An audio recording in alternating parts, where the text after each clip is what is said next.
Grammar के part में आज हम errors in the use of nouns को डिस्कस करेंगे कि some important points about nouns.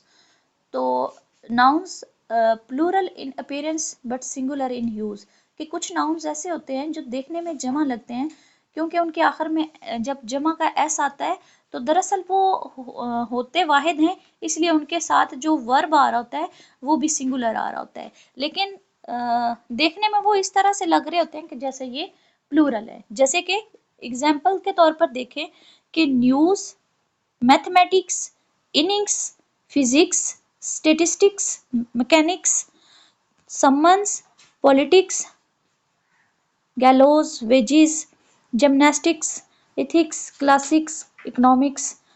तो ये सारे जो वर्ड्स हैं, मीजल्स, ये सारे ऐसे हैं कि इनके आखिर पर एस एस आ रहा है, तो इस तरह लग रहा है कि ये प्लूरल है। अब इनका रूल क्या है कि मिसाल देखें, politics are a dirty game, क्योंकि एस आ रहा है एंड पे तो ये लगा कि शायद ये प्लूरल है, लेकिन ये प्लूरल नहीं है, ये सिंगुलर है कि पॉलिटिक्स, सियासत is a dirty game. Next है we received summons from the court. तो यहाँ पर जो समन्स हैं वो सिंगुलर के तौर पर यूज होगा, तो समन्स से पहले आ लग जाएगा। वी रिसीव्ड अ समन्स, कि हमने एक जो अदालती बुलावा मौसूल किया फ्रॉम द कोर्ट। ठीक है, उसके बाद है the wages of sin are death. तो the wages of sin is death आएगा, आर नहीं आएगा, क्योंकि वेजीज जो है वो सिंगुलर है, प्लूरल नहीं है। इसी तरह मैथमेटिक्स आर डिफिकल्ट सब्जेक्ट, तो mathematics is a difficult subject आएगा। नेक्स्ट है द फिक्स्ड अप गैलोज। तो जिस तरह समन से पहले आया, इस तरह गैलोज से पहले भी आ जाएगा।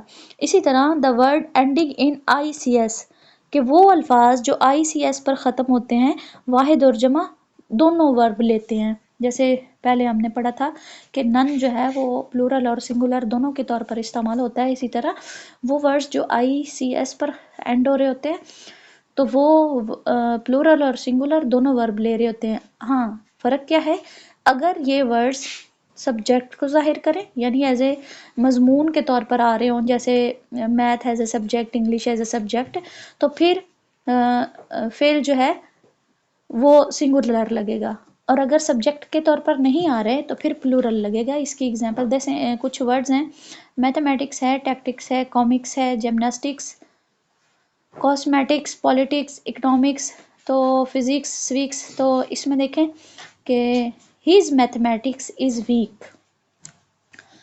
अब उसका हिसाब किताब कमज़ोर है, तो यहाँ पर क्योंकि मैथमेटिक्स एज ए सब्जेक्ट नहीं आ रहा, तो यहाँ पर इज़ की बजाय आर इस्तेमाल किया जाएगा। ठीक है, तो फिर ये करेक्ट हो जाएगा। इसी तरह mathematics are a difficult subject.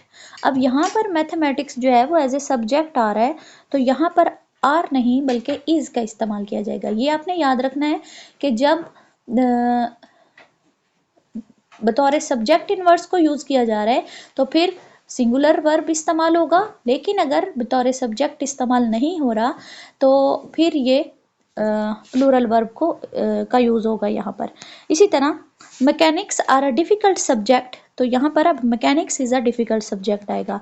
इसी तरह मैकेनिक्स ऑफ ट्रेड, के तजारत के तौर तरीके is not easy to follow. ठीक है, तो यहाँ पर क्योंकि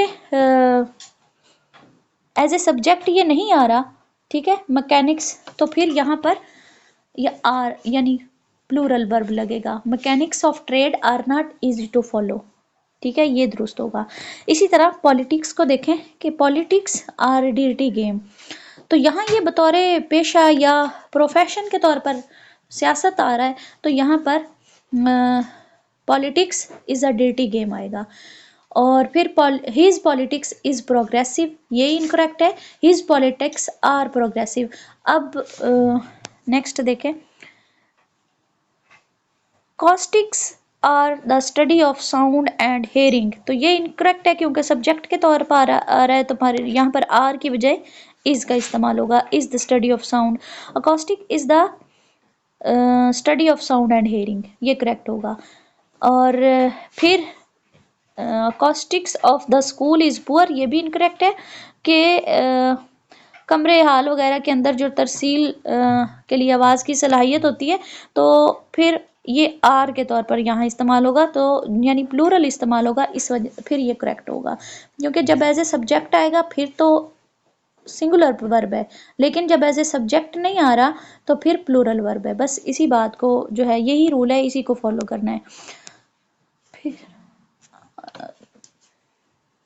बस आज के लिए इतना काफ़ी है।